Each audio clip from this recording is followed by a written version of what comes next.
Chapter 1. In the beginning. The beginning of my love for football goes back to when I was 7 years old. Hokies, Falcons, Eagles. I've always been a bird. I went from the ground, a foundation of faith and family that positioned me for success, to the air, a dangerous and selfish rise that took me higher and higher in flight, to a crash, a wounding yet deserved fall that took me lower and lower, to the cage, a humbling and desolate state that helped me return to the ground, rediscover my foundation, long for redemption, and ignite a strong desire to change and rise again. After everything I have been through in my life and football career, it was surreal to be back in Hawaii for the Pro Bowl in January 2011. I sat in the middle of the bus that was transporting the NFC team from our hotel to the practice field, surrounded by 3-star players from my former team, the Atlanta Falcons. Wide receiver Roddy White was to my back right. Quarterback Matt Ryan was directly across the aisle from me, and running back Michael Turner sat directly in front of me. We talked some, but mostly, Matt and Roddy kidded Michael Turner about his eating. It was so ironic that we were sitting together. I spent 6 years with the Falcons, making the Pro Bowl on 3 occasions, and even though my time with them didn't end anything like I or anyone else expected, I still have a fondness in my heart for that organization. I forever will. Once the bus arrived, I was amazed at the scene that was in front of me. Fans packed the path to the practice field. I saw reporters, cameras, and banners welcoming everyone to the 2011 Pro Bowl, the all-star game that follows each NFL season. It's one of the greatest honors in the league, to be selected for the game, especially since your peers and fans both get to vote. The sun was shining bright that day. It was beautiful. Everyone I looked at had a smile on his or her face, especially the children. They wanted to get helmets and other items signed. I tried to sign as many autographs as possible, but the security officers assigned to us kept ushering me toward the field. It was a long but incredible walk. I felt such a sense of accomplishment as I looked at all the great players around me. I felt a sense of belonging. It was so rewarding to feel like I was back on the right track. I kept having flashbacks, though. I thought about my 2 long years away from football, when I didn't know if I would ever make it back to the Pro Bowl. I thought about how hard I worked to get there again, and the incredible opportunity the Philadelphia Eagles gave me with a second chance to play in the NFL. And I thought about my childhood years, when I first dreamed of playing in the NFL. Back then, in the beginning, being in a place like Hawaii was beyond my wildest imagination. I grew up in the Ridley Circle Housing Project, Unit 667, in the crime-infested East End of Newport News, Virginia. Back then, I was known as Uki, a nickname that was given to me by my Aunt Tina shortly after I was born on June 26, 1980. The environment I grew up in played a tremendous part in my youth. There were consequences, both good and bad, that I had to deal with. Newport News is sometimes referred to as Newport Nam, a word twist on Vietnam. The inference is that Newport News is a jungle-like war zone with pitfalls and traps at every turn. You just never knew when a peaceful situation would turn into a violent, volatile situation. In and around where I lived, anyone could get shot at any time or place. Anyone could be the main target, and anyone could be in the wrong place at the wrong time and caught in the line of fire. It was rough for the people who lived there. One summer growing up, I heard a gunshot every night. I vividly remember being awakened one night by a sharp pop. I jumped up. The shot was so loud and clear because we had to sleep with the windows open. It was really hot, and we didn't have central air upstairs. You reach a point where you become immune to the violence and crime. The sounds of gunfire became white noise that faded into the background of our lives. It was common to see guys walking through the neighborhood with shotguns and rifles, They were either headed to an altercation or would start one because they were carrying guns and acting tough. You'd see fights all the time, fist fights, and even domestic family fights. It was crazy in that area. A living environment many people can't comprehend. You had to watch your back and be cautious of where you were. So many people, good people, fell victim because they weren't aware of their surroundings.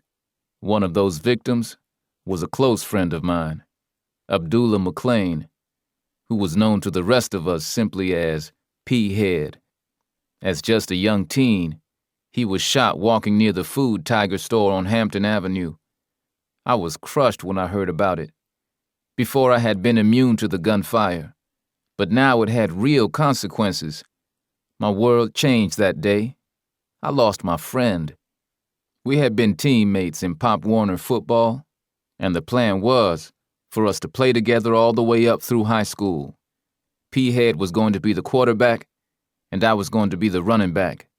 He was good, better than me, actually. And coincidentally, he was a left-hander too, just like me. But those were my surroundings. Anything could happen to anyone at any time.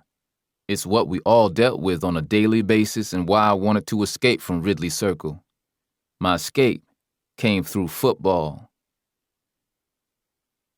Ironically, my roots in football come from the Washington Redskins, the same Washington Redskins that I would play my career game against in 2010, cementing my return to professional football.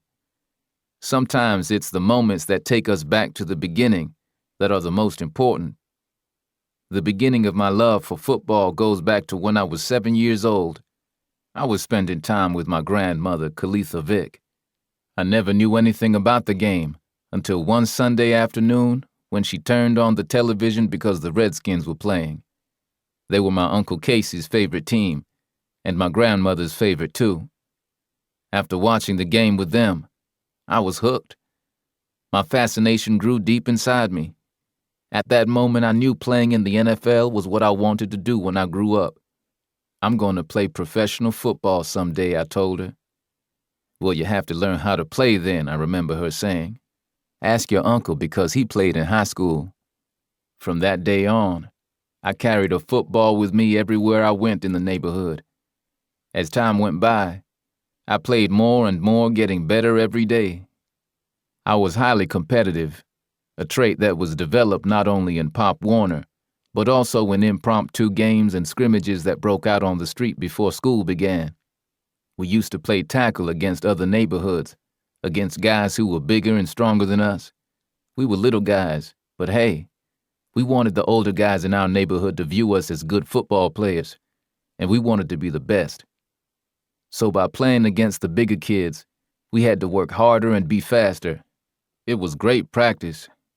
We played tag football in the street in the mornings before our school bus arrived, and were usually sweating when we climbed on the bus.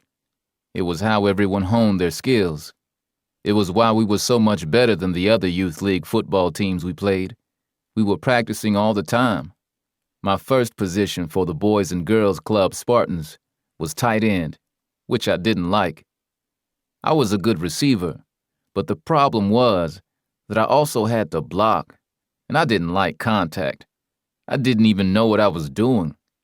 The whole time I played in games that year, I was looking at my mom on the sideline and was really ready to go home. The next season, however, I was moved to quarterback, and on my very first pass, I threw a touchdown. I didn't even see what happened because I was so short. I dropped back and threw the ball as far as I could to my receiver, Corey Barnes. The next thing I knew, the coaches started jumping up and down, and people started grabbing me. I was so happy and excited. I loved that feeling. I chased that feeling. One thing I can certainly say about my youth is that it wasn't difficult to find trouble in the streets. I wasn't a troublemaker per se, but I hung around with guys who caused a good deal of trouble. They were constantly getting into fights, stealing bikes, and taking stuff from people's yards and local stores. My childhood best friend, Jamel Wilson, and I were never into all that. We showed respect to the other guys and the older kids in the neighborhood, and they had respect for us because we didn't get involved in the neighborhood nonsense. For me, it was more fun to play football than to fight or steal. But I wasn't an angel by any means either. I had my moments of childhood indiscretion and mischief. I snuck down to a place called the Crab Factory and stole seafood to sell elsewhere in the neighborhood. I also would ride my bike or even walk miles farther away from our house than my parents knew. The thing is, I had 4 great influences keeping me from getting into too much trouble. My mother, Brenda Vick, my grandmother, the outlet of sports, and especially the Boys and Girls Club, which was located a short walk from home. My mom was and is the rock of our family. I have a younger brother, Marcus, and 2 sisters, Christina, who was the oldest, and Courtney, the baby of the family. Mom took on all the responsibilities of raising us. Even though my dad, Michael Body, was there, Mom dedicated herself to making sure that we were provided for and that we lived the best life we could. She was a very forgiving lady, very generous and gracious, but she was stern and didn't hesitate to correct us by chastising or spanking us. And when need be, the belt came out. But we needed it. God knows I did. For some reason, when I was away from the house, I was a cool, calm guy. But when I was home with my mom, I would just wreak havoc all over the house. My mom would put the belt to me when she needed to. Of course, I didn't want to be punished, but it did keep me in line. She always made sure we had the finer things in life to the extent we could afford them. If it was 1 new pair of shoes per year, she was going to make sure they were clean, and she was going to make sure that we had brand new clothes to wear with them. My mom just dedicated herself to giving us the best life possible. She worked 2 jobs at times and did everything she could to provide. It's amazing what she did for us on the income she earned from working at Super Kmart. She found a way to keep us away from potential harm, too. She tried to show us a different side of life when she could. For instance, she took us to Outback Steakhouse whenever she had enough money so we could eat somewhere nice. She sacrificed a lot for us. My father worked in the nearby shipyards as a sandblaster, turning in long hours that kept him away from the family. But it wasn't just his job that kept him away and distant at times. He also spent plenty of time in the streets, struggling with drugs and alcohol. He would stay with us at our house, but he really wouldn't put in the effort and family time like I thought he should have. I guess he was into his own thing. I can't really put my finger on it, but I wanted something more. I wanted to spend time with my dad, but he wasn't there. He was usually running with his friends, but he showed he cared by making sure things were okay for us financially. I do have some great memories with my dad. When we did spend time together, he would take the time to throw the football with me in the yard. It was in those early days that I realized I was a left-handed passer, which makes me somewhat unique in a sport in which right-handed quarterbacks are most prevalent. My mother and father eventually married. To my best friend Jamel, our family seemed close-knit since there was a father and mother in the home. He said we were just about the only family in the neighborhood with a mother and a father in the home together. Jamel once told me, "You have the complete family. You have what everybody else wants." He also said he fondly remembers my mother bringing out cookies, candy, and chips for all the kids in the neighborhood to enjoy. Jamel's perception wasn't far off. Although my father struggled and may have been separated or distant from us at times, the rest of our family was tight. My brother, sisters, and I joked and played pranks on one another.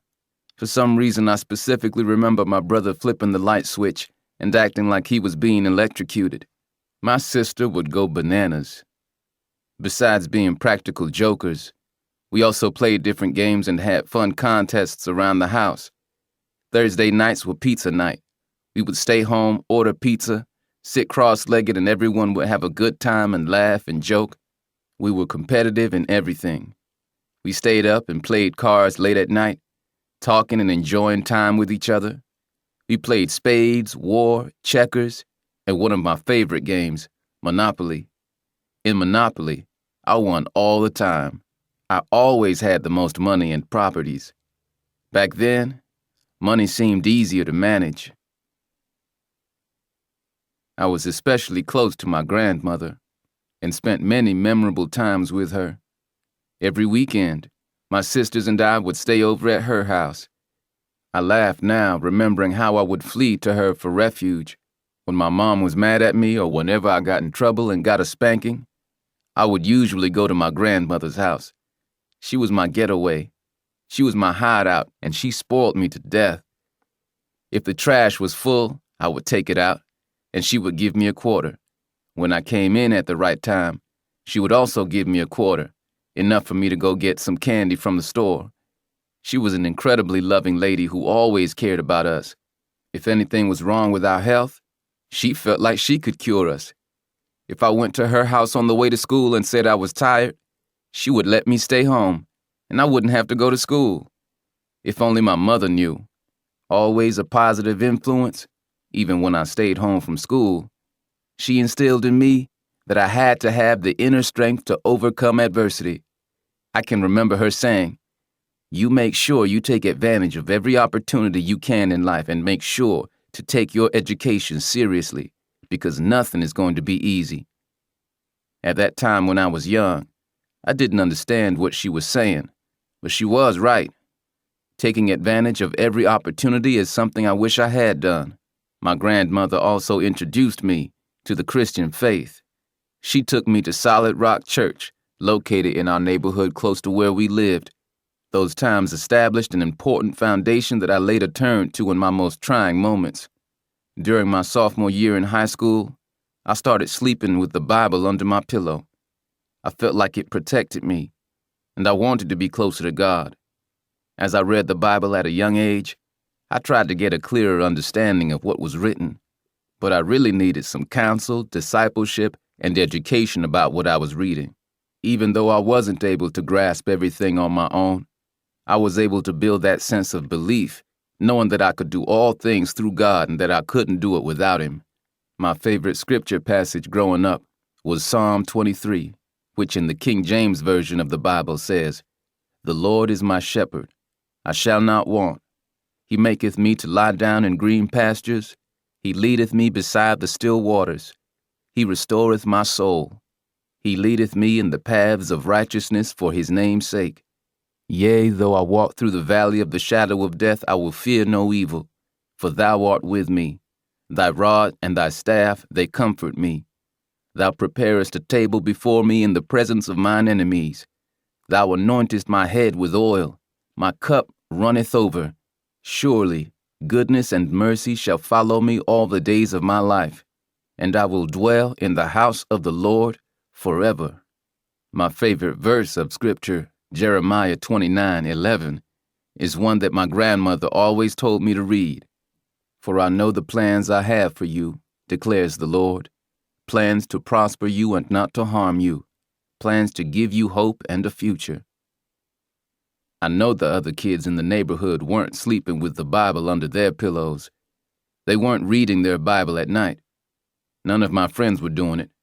I was probably the only kid in Newport News who was. The reason I say that is to highlight my solid foundation. Though gunshots echoed through the night in Newport News, my personal foundation, thanks to my mother and grandmother, was rock solid. I practiced this discipline from when I was about 15 until shortly before I was drafted into the NFL. For me, in connection with my grandmother's support, reading the Bible provided me a solid center and balance for my life. It kept me focused. Turning away from that practice and no longer sleeping with it under my pillow was symbolic of my turning away from God and leaning on my own understanding, which was a huge mistake. Later in life, when I went to prison, the Bible returned to its rightful place under my pillow, but it never should have left. I don't know what would have happened to me during my youth if I had not had the local Boys and Girls Club as a place to spend my time productively, participating in sports and other group activities. It was a sanctuary for me. It may have saved my life. The man who was in charge of the club, Mr. James Pooh Johnson, was a key mentor early in my life. He was an outstanding man for any kid to have in their journey through life. He kept everything on even ground and even keel. He was there for us. He was very inspirational and encouraged us to do our best. He wanted us to and hoped we would come to the Boys and Girls Club each and every day. Realizing that many of us didn't have father figures in our lives, he felt a sense of responsibility to take on that role. He was a loving guy, but he was also a disciplinarian in a sense. He was stern and didn't allow us to do whatever we wanted. One thing I remember about Mr. Johnson was that he had a box of yak, a type of beef noodle soup from the 18th Street Chinese food store every Friday. When I was a kid, a box of yak was $7. My mother could only get it on Fridays too, when she and my dad got paid. When Mr. Johnson had his, I wanted to ask him for some, but I couldn't muster the courage because I thought it'd be disrespectful. But I wanted it so bad. To this day, every time I see a box of yak, I think of Mr. Johnson. Mr. Johnson remembers me as being not only highly athletic at a young age, but also very competitive. He says that he remembers sitting me down a couple times and telling me, "You can't win everything." His goal then was the same as it is today, for the Newport News Boys and Girls Club to be a safe haven for children from the negative influences all around them. He understood that because of where I was living, I had a lot of distractions that could have been disastrous for me if it wasn't for the Boys and Girls Club. Mr. Johnson had high expectations for me and tried to be a tell-it-like-it-is mentor. He gave it to me straight, whether I liked hearing it or not. I'm glad Mr. Johnson did. I needed it that way. After my prison sentence, I returned to the Boys and Girls Club to work for Mr. Johnson. I went back to my roots, back to the start. Another very important mentor over the years was Coach Tommy Riemann, a former professional running back who became my high school coach in the Newport News area. When I was in the 8th grade, he saw early glimpses of raw talent that needed to be developed and thought I could become a special player. Even then, I possessed a desire to escape the projects by playing pro football someday. I asked him if he could help me get a scholarship like my cousin, quarterback Aaron Brooks, who played at the University of Virginia and later in the NFL with the New Orleans Saints and Oakland Raiders from 2000 to 2007. And Coach Riemann willingly and sacrificially helped me. Like me, Coach Riemann grew up in the rough East End of Newport News, and he knew what it took to escape. He played college football at Missouri before being drafted in 1974 by the Pittsburgh Steelers of the NFL and the Florida Blazers of the World Football League, where he had an MVP year his rookie season. He later told me, "You had a dream to get out of that neighborhood." Coach Riemann provided a tremendous amount of support and guidance for me. He believed in me so much that when I was a sophomore, he took me to the University of Virginia football camp, paying out of his own pocket. He was trying to help me to become the best quarterback I could be, and that experience being around the best players in Virginia helped catapult me to a different level. I had only known him for a year at that point, and he had a son of his own, but he chose to make personal sacrifices for me. He didn't have to drive me 2 hours to UVA. He didn't have to help me become a better player, but he did. It was scary, because those 4 days at UVA were my first time away from my family. But at the same time, I wasn't away from family. That's because Coach Riemann became a dependable father figure for me that weekend. I had family with me. When I made it to the NFL, something that would not have happened without Coach Riemann's help, I began to neglect our relationship and focus on myself. He called me his son. He treated me like a son. And I recklessly abandoned our relationship because I was becoming a me guy. Not talking to him once I made it to the NFL was one of the worst things I could have done. It's probably one of the reasons things ended up the way they did. Upon my release from prison, we rekindled our father and son relationship. Again, I went back to my roots, back to the start.